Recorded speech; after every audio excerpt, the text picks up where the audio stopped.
Hello everyone, and welcome to the next episode of the Five Nights at Freddy's podcast, episode 4. I'm your host, Aries, and today I'd like to talk about FNAF 3, but before we get to that, I need to talk about FNAF 2, because I forgot 3 animatronics. There's Shadow Freddy, Shadow Bonnie, and Golden Freddy. It's like a ghost version of him. So let's get into FNAF 3 now. FNAF 3, it's a little bit different because you're not working at a pizzeria anymore. It's kind of like a haunted house or museum or something like that.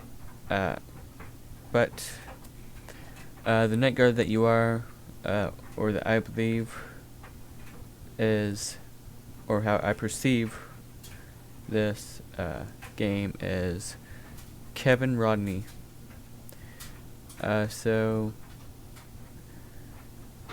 the animatronics, the new animatronics that we have, are Phantom Freddy, Phantom Chica, Phantom Foxy, Balloon Boy, or Phantom version of Balloon Boy, Phantom Puppet, and Phantom Mangle, I believe. And of course, your main animatronic, Springtrap.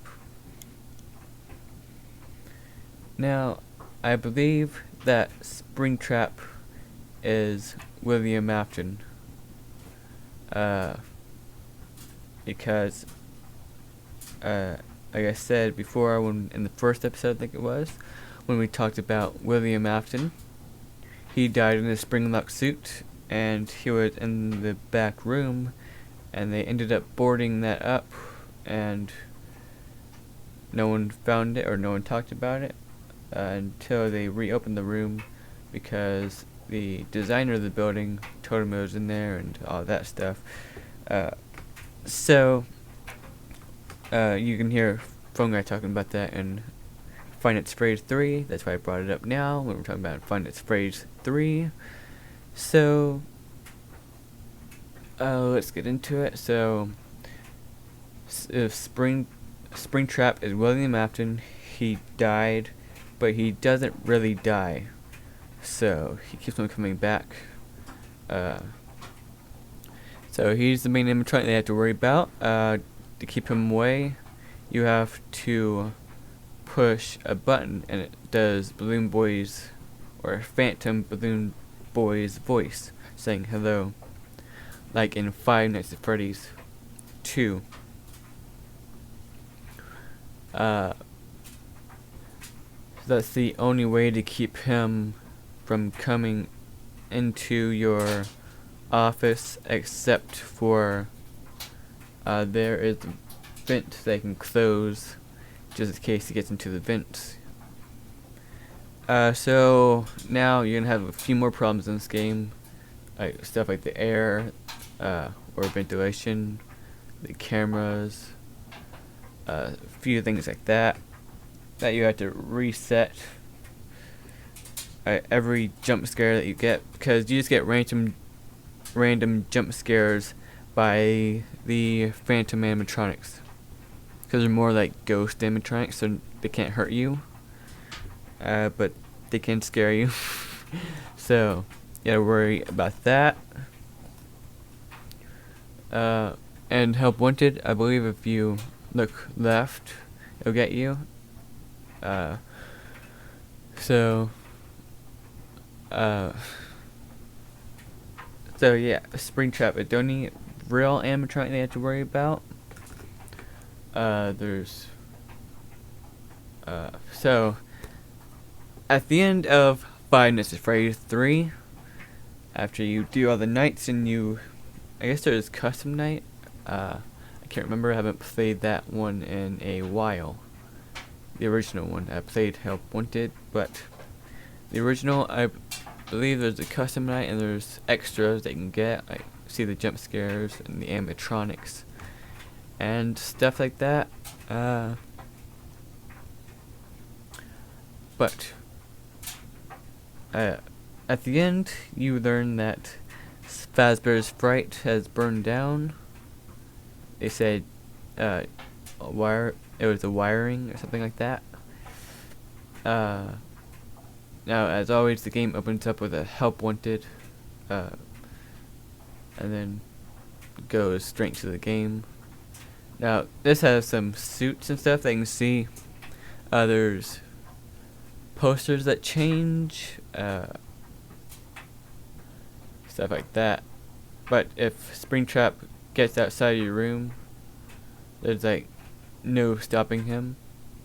I don't think, unless you hit the button, the hello button, but I don't even know if it works at that point. But if he gets that close, it's it, you're dead. There's no way to stop that. So I went over all the animatronics and posters that change. There is a bunch of suits. The place is pretty big. So I'm guessing it's a haunted house type thing, and you're there working as a night guard, security guard like usual, except you're a guy named Kevin Rodney, and there's Phone Dude in this one instead of Phone Guy. Now, Phone Dude, I believe, is, well, there's old tapes of the original Phone Guy, but I believe that this is probably Jeremy. That's how I perceive it. He took over as the Phone Guy or Phone Dude after Phone Guy dies in FNAF 1 from Freddy or Golden Freddy or something like that, I believe. So you got him, and the place burns down. I believe William Afton sets the place on fire. And yeah, there's a good ending and a bad ending, I guess. You'll know which one you get because in the background it has white or gray lettering that says good ending or bad ending.